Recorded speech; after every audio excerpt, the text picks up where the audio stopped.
महाराष्ट्र सरकार के मंत्री नीतेश राणे के उस बयान पर कि मदरसों में मराठी पढ़ाई जानी चाहिए, अब राज्य अल्पसंख्यक आयोग के अध्यक्ष प्यारे खान ने तीखी प्रतिक्रिया दी है। उन्होंने कहा कि नीतेश राणे को गंभीरता से लेने की कोई जरूरत नहीं है और न ही उन्हें मुसलमानों को कुछ सिखाने की जरूरत है।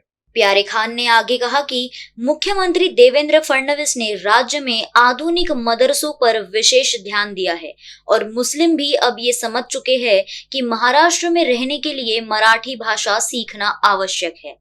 उन्होंने बताया कि आज की तारीख में सरकारी नौकरियों में भी मराठी भाषा अनिवार्य है।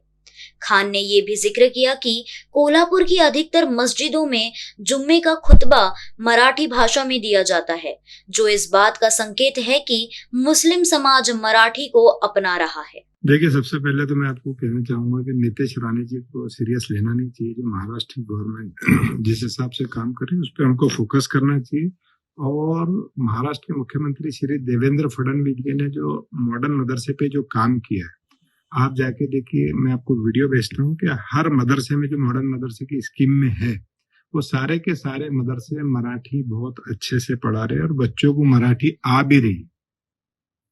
तो ये बोलना गलत है कि मदरसों में मराठी नहीं है। पहले वो जाए मदरसों में जाके देखे कि मराठी बच्चे पढ़ रहे नहीं, क्योंकि मराठी बच्चों का मराठी से भविष्य इसलिए भी जुड़ा है कि महाराष्ट्र में अगर सरकार के अंदर पुलिस भर्ती में जाना है या एसटी महामंडल में जाना है या और भी कोई विभाग में काम करने जाना है तो मराठी अनिवार्य है और सरकार का जीआर भी है कि जो मराठी नहीं पढ़ाएगा उस पर कार्रवाई होगी। तो ये बताने की जरूरत नहीं, मुसलमानों को समझता है उनको क्या करना है, उनको भी अपने भविष्य की चिंता है। इसलिए मुसलमान अभी ज्यादा से ज्यादा जो है वो मराठी पे फोकस खुद होके कर रहे हैं, बताने की जरूरत नहीं। क्योंकि महाराष्ट्र के मुख्यमंत्री श्री देवेंद्र फडणवीस ने जो स्कीमें लेके आई उस पर वो काम कर रहे हैं। देखिए, अजान का ऐसा है, अरबी भाषा पूरी यूनिवर्सल लैंग्वेज है, अगर आप बोले तो कुछ चलेगा, क्योंकि वो एक ही जैसी भाषा पूरे वर्ल्ड में बोली जाती है। हाँ, मस्जिद की बात अगर हम करें तो आप कोल्हापुर की, मराठवाड़ा की, वो जहाँ रहते हैं वहां की भी मस्जिद में जाके देखो तो वहां पे जो तकरीरी आवाज होता है वो मराठी में ही होता है, वो हिंदी में नहीं होता।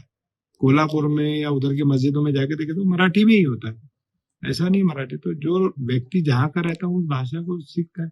और यहाँ मुसलमानों को मराठी अपनाने में, ये मुसलमानों को समझ में आ गया कि सबसे बड़ा जो बेनिफिट मुसलमानों का अगर सरकारी नौकरी में अगर उनको चाहिए तो मराठी आना ही पड़ेगा। तो बहुत सारे मदरसे वाले जी जान तोड़कर कोशिश कर रहे हैं कि बच्चों को अरबी के साथ इंग्लिश और मराठी की शिक्षा भी दे रहे। मैं ऐसे कई वीडियो आपको दे दूंगा। कैमरामैन अखिलेश के साथ अभिषेक पानसी की रिपोर्ट।